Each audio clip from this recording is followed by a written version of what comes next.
tout le monde, j'espère que vous allez bien. Donc dans cette vidéo, je vous montre comment j'ai réalisé cette magnifique perruque. Donc pour cela, j'ai utilisé 4 paquets de mèches Expression que j'ai coupé chacun en 2. Après avoir coupé les mèches, vous savez déjà, il faut toujours les tirer. Donc j'ai tiré les mèches. Et là, j'ai utilisé la couleur numéro 2, comme je vous montre là sur la vidéo. La couleur numéro 2 parce que ça fait naturel, c'est pas trop sombre et c'est beau à voir. Donc, j'ai coupé les mèches en 2, comme je vous disais tantôt. Et après, je les ai tirées. Et après avoir tiré les mèches, j'ai bien brossé.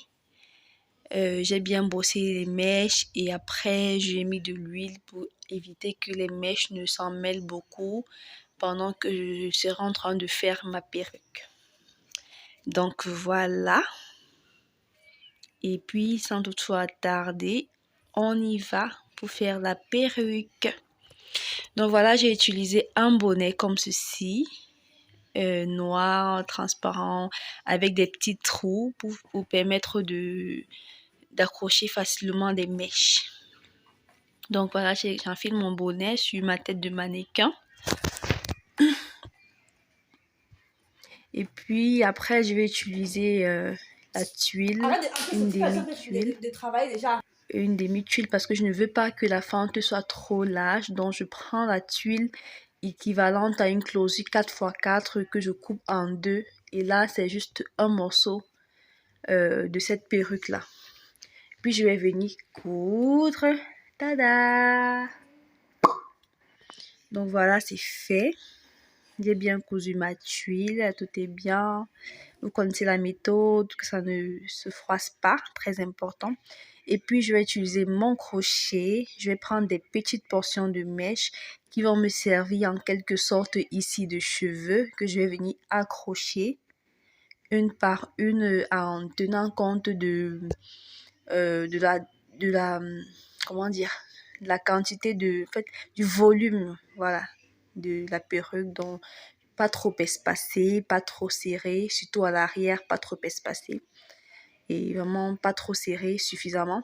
Donc je vais venir passer mon crochet dans le filet, accrocher la mèche et tirer aussi simplement que vous pouvez le voir sur la vidéo. Et normalement, pour que ça aille plus vite, je vais accrocher comme ça plusieurs mèches. C'est plus rapide, c'est rapide comme ça. Ne pas faire une tresse et puis déposer le crochet, reprendre le crochet pour faire une autre tresse.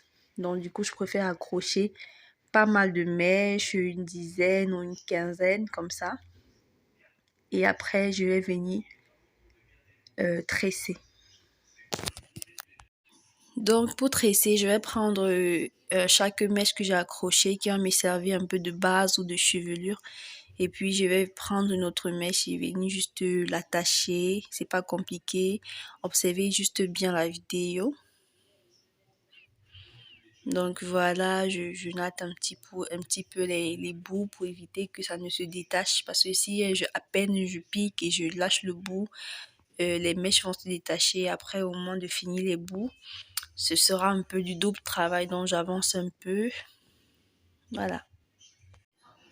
Donc voilà, observez bien ce que je fais. Je prends la peine de bien tenir la mèche. Comme ça, je prends une autre mèche qui va me permettre de faire la tresse. Regardez, c'est très très simple.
Donc voilà, maintenant qu'on a fait pas mal de rasta, de tresses, on peut faire la devanture, les tresses de la devanture.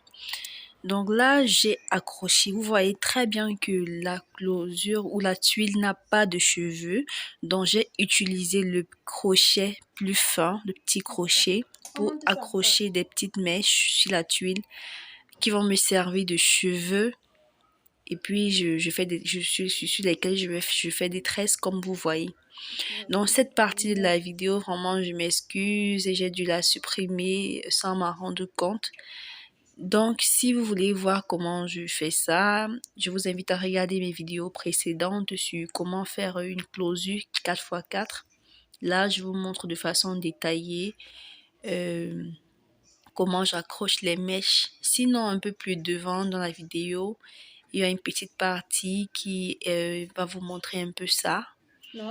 Donc je continue à regarder la vidéo. Voilà. Donc là, je fais des tresses américaines. Je vous laisse observer.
Donc voilà, nous sommes arrivés à la dernière tresse. Là, je vais vous montrer comment j'ai accroché les mèches. Et je tiens à préciser que la mèche que j'utilise pour accrocher n'est pas coupée en deux. Elle est coupée en, je crois, en 5 ou en 6. Donc vous voyez, c'est plus court.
Donc, après avoir accroché les mèches qui vont me servir de cheveux, je vais juste faire ma tresse, ma dernière tresse. Ouf, c'était pas facile, hein? Ma dernière tresse. Et puis, ce sera terminé. Il ne manquera plus que finir les bouts et traiter la mèche. Et je vous montre le résultat final.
Donc, voilà le résultat final. Je tiens à préciser qu'une fois que j'ai fini la closure ou l'arrêt, je suis allée derrière les trous de façon à ce que la mèche soit vraiment équilibrée et que ce ne soit pas fluide. Donc, merci d'avoir regardé la vidéo. Abonne-toi, active la notification et à très bientôt.